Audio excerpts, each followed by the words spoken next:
গত 2 দিনে স্যাটেলাইট থেকে ধরা পড়া কিছু ছবি পুরো বিশ্বের কূটনৈতিক সমীকরণ বদলে দিয়েছে। ইরানের উত্তরাঞ্চলের বিস্তীর্ণ মরুভূমির একদম গভীরে ঘটে যাওয়া একটি পরীক্ষার খবর ছড়িয়ে পড়ার পর থেকে আন্তর্জাতিক মহল তোলপাড় হয়ে গেছে। এমন নয় যে প্রথমবার কোনো দেশ নতুন সামরিক প্রযুক্তি নিয়ে পরীক্ষা করছে, কিন্তু যখনই কাজটি করে ইরান, রাশিয়া কিংবা উত্তর কোরিয়ার মতো কোনো দেশ, তখন বিশ্ব রাজনীতির পুরো আবহাওয়াটাই পাল্টে যায়। সবার চোখ তখন সেদিকেই আটকে থাকে। এর আগে রাশিয়া যখন অ্যাভাঙ্গার্ড নামে এক অদ্ভুত ধরনের হাইপারসনিক গ্লাইড ভেহিকল নিয়ে হাজির হয়েছিল, তখনও গোটা বিশ্ব রীতিমতো স্তম্ভিত হয়ে গিয়েছিল। এমন কিছু আগে কেউ দেখেনি, চিন্তাও করেনি। আর এখন ঠিক একই ধরনের রহস্যময় অধ্যায় তৈরি হয়েছে ইরানকে ঘিরে। তারা একদম গোপনীয়তার সঙ্গে একটি সামরিক যানের পরীক্ষা সম্পন্ন করেছে, যেটা দেখে প্রথমে মনে হবে কোনো সাধারণ স্থলযান, কিন্তু এর গতিবেগ আসলে যোদ্ধা বিমানের সমান। স্যাটেলাইট থেকে প্রাপ্ত ভিডিও ফুটেজ এবং বিভিন্ন প্রযুক্তিগত তথ্য বিশ্লেষণ করে বিশেষজ্ঞরা জানাচ্ছেন, এই যানের গতিবেগ ঘন্টায় 1200 কিলোমিটার বা তারও বেশি হতে পারে। সহজ ভাষায় বললে এটি সুপারসনিক গতির কাছাকাছি পৌঁছে গেছে, এবং এখানেই শুরু হচ্ছে আসল রহস্যের জট। অনেক আন্তর্জাতিক প্রতিবেদনে ধারণা করা হচ্ছে যে ইরান হয়তো কোনো ফাইটার জেটের ইঞ্জিনকে একটি ভিন্ন কাঠামোর সঙ্গে যুক্ত করে পরীক্ষা চালাচ্ছে। আবার কিছু সংবাদ মাধ্যম দাবি করছে এটি মূলত একটি ক্ষেপণাস্ত্র ইঞ্জিন, যা সম্পূর্ণ ভিন্ন একটি প্ল্যাটফর্মে বসিয়ে দেখা হচ্ছে। তবে এই বিষয়ে ইরানের তরফ থেকে কোনো ধরনের মন্তব্য আসেনি, কোনো স্বীকারোক্তি নেই, কোনো ব্যাখ্যা নেই, এমনকি অস্বীকারও নেই। সম্পূর্ণ নীরবতা। এটাই ইরানের চিরচেনা কৌশল, যা পরিস্থিতিকে আরও বেশি রহস্যময় করে তোলে। আন্তর্জাতিক বিশ্লেষকদের অনেকেই মনে করছেন এই প্রযুক্তির পেছনে রাশিয়ার হাত থাকতে পারে, কারণ উন্নত ফাইটার জেট এবং ক্ষেপণাস্ত্র ইঞ্জিন তৈরির ক্ষেত্রে রাশিয়া বিশ্বের শীর্ষস্থানীয় দেশগুলোর একটি। এই ধারণা আরও জোরালো হয়েছে সাম্প্রতিক সময়ে রাশিয়া থেকে একাধিক কার্গো বিমান ইরানে গিয়ে পৌঁছানোর খবরের পর। এই পরীক্ষামূলক যানটি দেখতে কোনো সামরিক সাধারণ যানের মতো নয়। এর নকশা একেবারেই আলাদা, গতিবেগ বিস্ময়কর এবং ইঞ্জিন ক্ষমতা সম্পূর্ণ ভিন্ন স্তরের।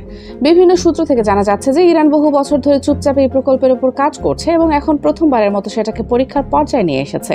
এটা নতুন কিছু নয় ইরানের জন্য। তারা সবসময় তাদের সামরিক এবং প্রযুক্তিগত গবেষণা ভূগর্ভস্থ বাংকারে পরিচালনা করে থাকে, যাতে বাইরের দেশগুলো সহজে বুঝতে না পারে। অতীতেও ইরান এমন সব ড্রোন এবং ক্ষেপণাস্ত্র প্রযুক্তি সামনে এনেছে যা দেখে বিশ্ব তাক লেগে গিয়েছিল। পরবর্তীতে জানা গেছে সেগুলোর পেছনে ছিল দশকের পর দশক ধরে চলা গোপন গবেষণা। কিন্তু এই নতুন প্রযুক্তি সম্পূর্ণভাবে ইরানের নিজস্ব কিনা সেটা এখনো পরিষ্কার নয়। প্রকৃতপক্ষে এই যানের ইঞ্জিনটি এখনো আন্তর্জাতিক পর্যায়ে সবচেয়ে বেশি আলোচিত বিষয়। সামরিক বিশ্লেষকদের একটা বড় অংশ মনে করছে এর পেছনে রাশিয়ার প্রযুক্তিগত সহায়তা থাকার সম্ভাবনা একেবারেই উড়িয়ে দেওয়া যায় না। আন্তর্জাতিক সংবাদ মাধ্যমগুলোর রিপোর্ট অনুযায়ী সাম্প্রতিক কয়েক মাসে রাশিয়া থেকে বেশ কয়েকটি বড় কার্গো বিমান ইরানে অবতরণ করেছে। এই বিমানগুলো ঠিক কী বহন করছিল সেটা নিয়ে কোনো স্পষ্ট তথ্য নেই, কিন্তু বিশেষজ্ঞরা ধারণা করছেন সেখানে উন্নত সামরিক উপাদান থাকার যথেষ্ট সম্ভাবনা রয়েছে। ইরান সাধারণত তাদের সামরিক গবেষণা এতটাই গোপনীয়ভাবে পরিচালনা করে যে বাইরের কোনো দেশ খুব কমই আগাম আজ করতে পারে তারা কি বানাচ্ছে। অনেক সময় উন্নত স্যাটেলাইট ইমেজিং এর মাধ্যমেও পরিষ্কারভাবে বোঝা যায় না। এই পরীক্ষামূলক যানটিও ঠিক সেই ধরনের। মধ্যপ্রাচ্যের বর্তমান অস্থির ও উত্তপ্ত পরিস্থিতির মধ্যে ইরান যে এমন কিছু হঠাৎ সামনে নিয়ে আসবে সেটা কেউ কল্পনাও করেনি। প্রথম পরীক্ষামূলক উড্ডয়নের সময় যেভাবে এই যানটি তীব্র দ্রুতগতিতে অগ্রসর হয়েছে, তাতে অনেক সামরিক বিশ্লেষকদের মাথায় বড় প্রশ্ন চিহ্ন তৈরি হয়েছে। ইরান কি সত্যিই নিজেরা এতটা উন্নত প্রযুক্তি তৈরি করতে পেরেছে?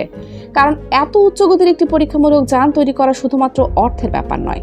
এর জন্য প্রয়োজন দীর্ঘমেয়াদী গবেষণা, উন্নত মানের কাঁচামাল, বিশেষ ধরনের ধাতু এবং অত্যাধুনিক ডিজাইনের শক্তিশালী ইঞ্জিন। এই সব কিছু একসঙ্গে সংগ্রহ করা যে কোনো দেশের জন্যই চ্যালেঞ্জিং। বিশেষত যে দেশটি আন্তর্জাতিক নিষেধাজ্ঞার চাপে রয়েছে তার জন্য তো বিষয়টি আরও বেশি কঠিন। কিন্তু তারপরও ইরান যদি সত্যি এটা করে থাকে, তাহলে এটা তাদের প্রযুক্তিগত সক্ষমতার একটি বড় প্রমাণ হয়ে দাঁড়ায়। এই পুরো ঘটনার একটি গভীর ভূরাজনৈতিক পটভূমি আছে। ইসরায়েল বহু বছর ধরে আমেরিকার কাছ থেকে F-35 নামে পৃথিবীর সবচেয়ে অত্যাধুনিক স্টেলথ যুদ্ধবিমান পেয়ে আসছে। এই F-35 এমন একটি যুদ্ধবিমান যা রাডারে ধরা পড়ে না, অত্যন্ত দ্রুত গতিতে উঠতে পারে এবং আকাশে থাকতে জটিল যুদ্ধ অভিযান পরিচালনা ও সফলভাবে সম্পন্ন করতে পারে।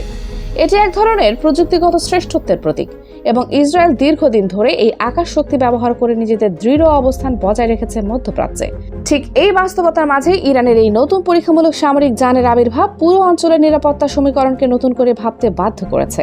কারণ প্রশ্নটা এখন আর শুধুমাত্র একটি যানের সক্ষমতা নিয়ে নয়, প্রশ্নটা হলো ইরান আসলে কোন পর্যায়ে সামরিক প্রস্তুতির দিকে এগিয়ে যাচ্ছে এবং এর পরবর্তী ধাপ কী হতে পারে।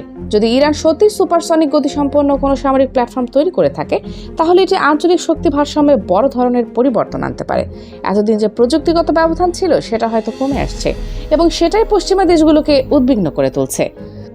আরেকটি গুরুত্বপূর্ণ দিক হলো এই যানের সম্ভাব্য ব্যবহার। এটি যদি একটি অস্ত্র বহনকারী প্ল্যাটফর্ম হয়, তাহলে এটি দ্রুত লক্ষ্যবস্তুতে পৌঁছে আঘাত হানতে পারবে এবং প্রতিরক্ষা ব্যবস্থার জন্য তা মোকাবেলা করা খুব কঠিন হবে। আবার যদি এটি কোনো নজরদারি বা গোয়েন্দা সংগ্রহের যান হয়, তাহলেও তো ব্যাপক সুবিধা দিতে পারে ইরানকে। এই অনিশ্চয়তায় বিশ্বকে আরও বেশি চিন্তিত করে তুলছে। ইরানের আগেও বহুবার প্রমাণ করেছে যে তারা সীমিত সম্পদ এবং নিষেধাজ্ঞার মধ্যেও উল্লেখযোগ্য প্রযুক্তিগত অগ্রগতি অর্জন করতে সক্ষম। তাদের ড্রোন প্রযুক্তি এখন বিশ্বমানের এবং বিভিন্ন সংঘাতে সেগুলো ব্যবহৃত হয়েছে। তাদের ক্ষেপণাস্ত্র কর্মসূচি অত্যন্ত উন্নত এবং তারা হাজার হাজার কিলোমিটার দূরে লক্ষ্যবস্তুতে আঘাত হানতে সক্ষম ক্ষেপণাস্ত্র তৈরি করেছে। এখন যদি তারা উচ্চগতির সামরিক যান তৈরিতেও সফল হয়, তাহলে এটি তাদের সামরিক সক্ষমতায় নতুন মাত্রা যোগ করবে। কিন্তু এই পুরো বিষয়টি এখনো অনেকাংশেই ধোঁয়াশার মধ্যে রয়েছে। ইরান কোনো আনুষ্ঠানিক ঘোষণা দেয়নি এবং স্যাটেলাইট ছবি থেকে শুধুমাত্র আংশিক তথ্যই পাওয়া যাচ্ছে। তবে যেটুকু তথ্য পাওয়া গেছে সেটাই যথেষ্ট আন্তর্জাতিক মহলে আলোড়ন তৈরি করার জন্য। বিশেষজ্ঞরা এখন অপেক্ষা করছে আরও তথ্যের জন্য, আরও স্পষ্ট ছবির জন্য এবং হয়তো ইরানের কোনো প্রকাশ্য বক্তব্যের জন্য। কিন্তু ইরানের অতীত আচরণ দেখে মনে হয় না তারা খুব শীঘ্রই কিছু প্রকাশ করবে। তারা হয়তো অপেক্ষা করবে পুরো প্রকল্প সফলভাবে সম্পন্ন হওয়া পর্যন্ত। যখন সবকিছু পুরোপুরি তৈরি হয়ে যাবে, তখনই হয়তো তারা এটি বিশ্বের সামনে নিয়ে আসবে এবং তখন আর কোনো সন্দেহের অবকাশ থাকবে না। কিন্তু সেই মুহূর্ত পর্যন্ত বিশ্বকে অপেক্ষা করতে হবে এবং অনুমানের উপর নির্ভর করতে হবে।